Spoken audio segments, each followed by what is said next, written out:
Hi everyone, today I'm back with another wee workout, and I think I'm going to make Wednesdays Wee Workout Wednesday, and that will be my training video. This is all about trying to be more consistent in my posting of videos, and for you it might be becoming more consistent again in actually training. Maybe you've had an injury or whatever, and like me there's certain limitations that you have that you didn't before. And so there's a lot of basically roadblocks in trying to find what you can do, and those feelings of I can't do what I used to do, all of that stuff that makes the whole process very stressful or more overwhelming than maybe it was before. Or maybe you're just starting out in the first place and you don't know where to start. This is a great place to start with Wee3s. Wee workouts that consist of very few things that you have to take in and master. So that's one part. The other part is I kind of want to start posting videos that help you in other ways.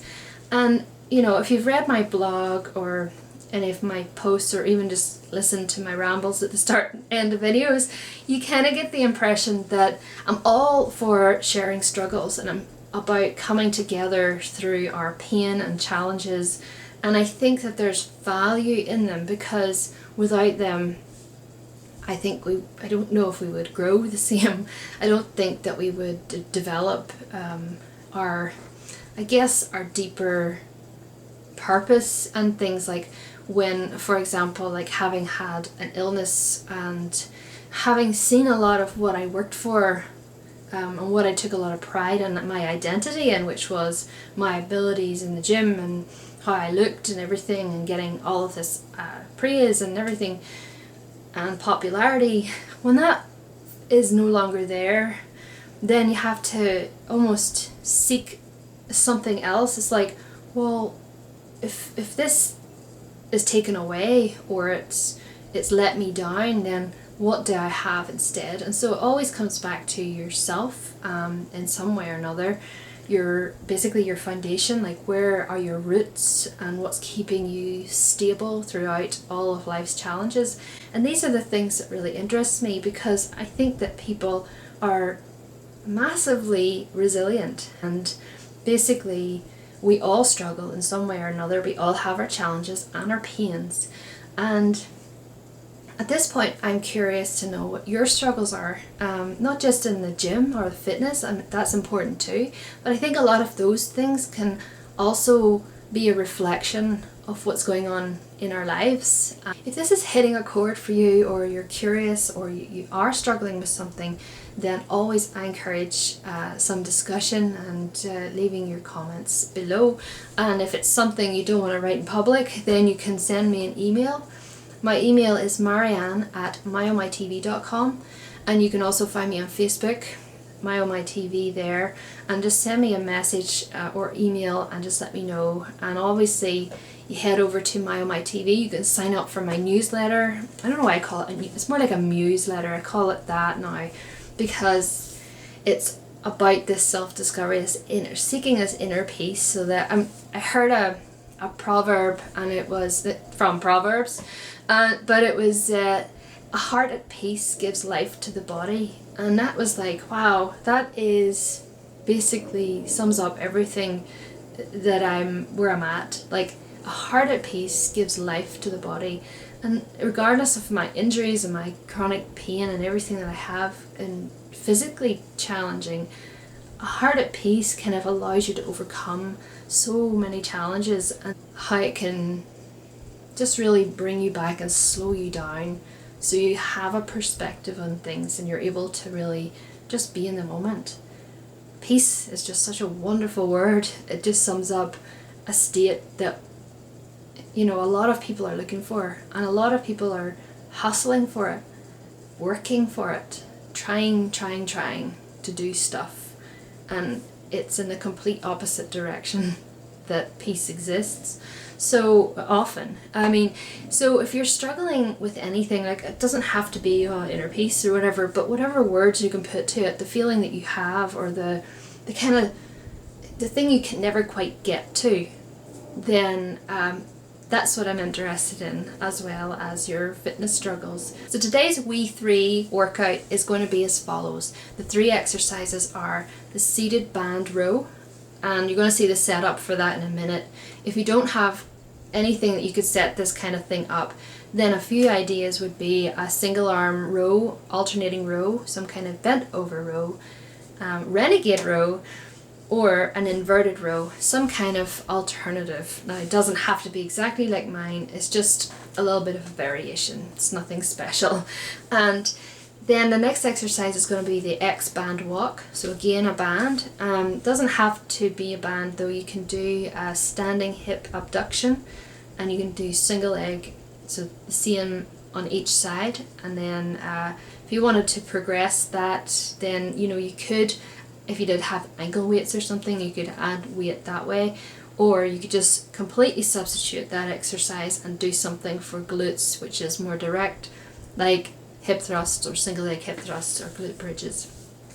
Final exercise is the body weight box squat, and that's for me because I can't do a full squat right now. So a box squat to round parallel seems to be okay today because I already tested it.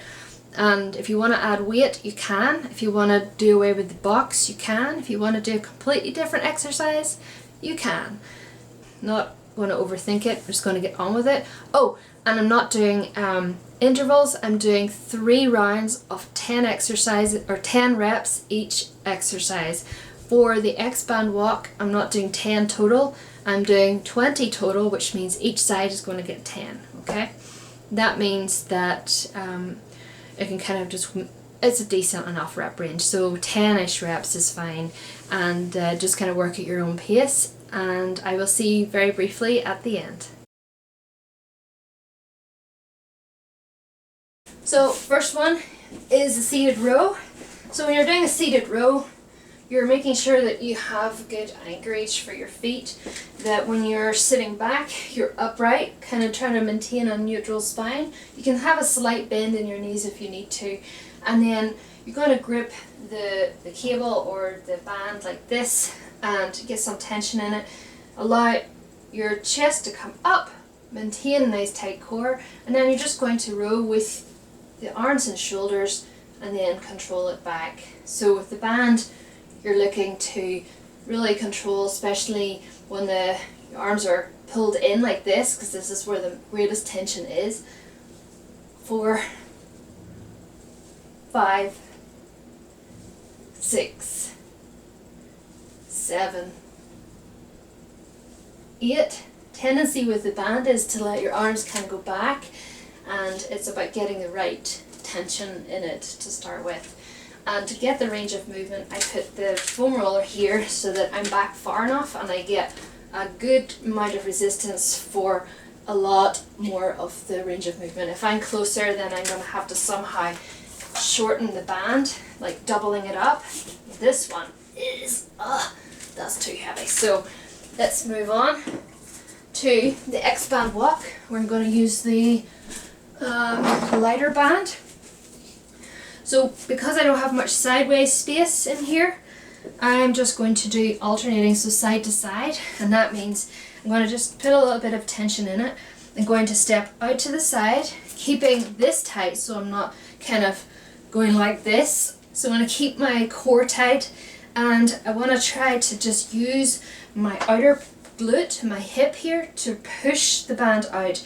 If it's too difficult and you're finding yourself like trying to use momentum, like trying to do this, then you might need to just loosen up the band a little bit, a little more slack. So from the side, you're going to take the band and loop it and kind of cross it over if you want, and that means you can control the tension. And keeping yourself upright, you're going to step to the side and then back. Side, 4, 5, 6, 7, 8, 9, 10, 11, 12, 13. As you get tired, you can take shorter steps or loosen the band a little bit. 13, 15, I don't know how many I'm doing, 16, 17, 18, 19, and 20. burns. Okay, the next is the box squat. So, if you were doing the standing hip abductions, you're going to stand, same thing, maintain your core here, your alignment, and then you're just going to go out. Leg out, keeping it straight. You can keep your foot like inward, like this, rather than this way. So you want to keep it straight or slightly inward as you're going down. Okay, so that's all you're doing. You can advance this by doing one and then extend. Abduction, extension. And kind of alternate them like that. Maybe you'd increase the reps. Maybe 10 wouldn't be enough to get any kind of effect on it. Okay, so moving on to the bodyweight box squat. Feet shoulder width apart. I'm going to make sure my feet are planted. I'm going to sit back and then down with the hips. And I'm just going to go to wherever's comfortable for me. I'm going to keep my chest up, but I'm going to make sure that as I sit down, my weight is coming over my legs so that I'm not kind of plunking down. If I'm too upright or too far back in my hips and just kind of plunking down, I need to add in more balancing mechanisms there so that I can control it better. So when I'm getting back up, I'm not going to start from here. I'm going to shift the weight over my feet so that I have more advantage to being able to stand up. And then if you think about adding weight, then you want to make sure that where you're holding the weight and the whole mass is going over your feet, okay? Not too far, or it will go like this, but you want to make sure you have enough strength in the butt to drive yourself back up again, okay? You want to part the floor as well, so you're just going driving up like that. And as I said, just work at whatever's comfortable for you right now in terms of depth and in terms of loading that up.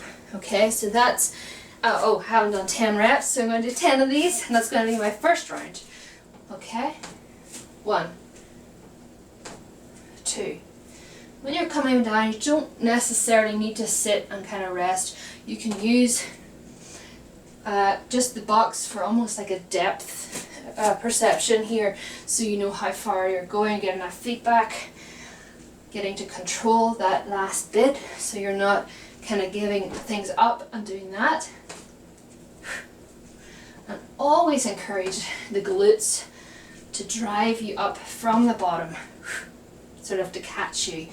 If you're just driving forward, then you can sort of go up with the hips. So you want to catch it with both the hips and knees, or these big muscles, to drive you up. I don't know how many that is, that's probably 10. Okay, so that's about it. So I'm going to move on then to round 2.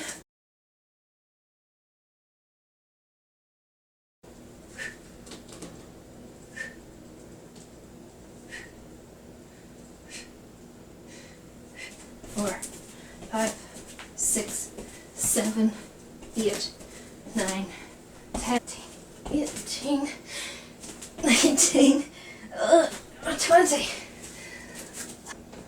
7, 8, 9, 10.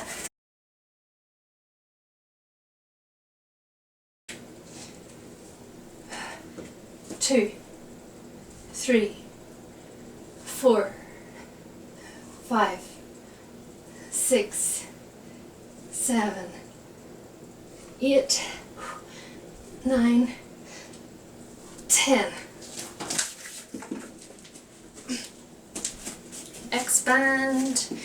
Expand work.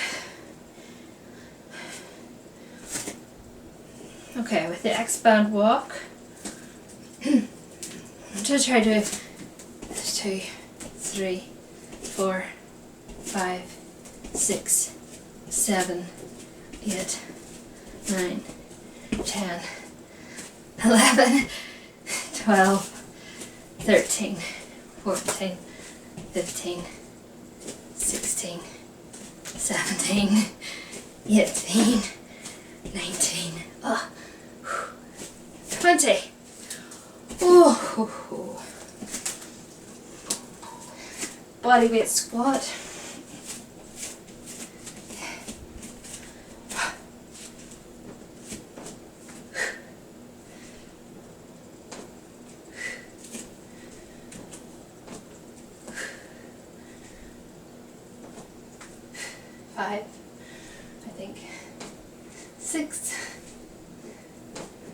7, 8, 9, 10. Oh, I was going to continue. Okay everyone, that's it for today. Another Wee3 workout done. Hopefully you got some inspiration from it, and once again I'm going to try to get these out on Wednesdays. Wee Workout Wednesday. I think that that's catchy, and I can kind of set my week up to make sure that I do the videos on time, get them out to you, give you some inspiration, and then I'm going to be able to work on other things that I really want to develop, and that is helping you with other kind of struggles. As I talked about at the beginning, I hope that you will send me a message or leave a comment below just about the things that just you're looking for, like what is the things you're looking to overcome, and those are the types of things that I want to help you with. So once again, thank you for joining me, and I will be back soon with more.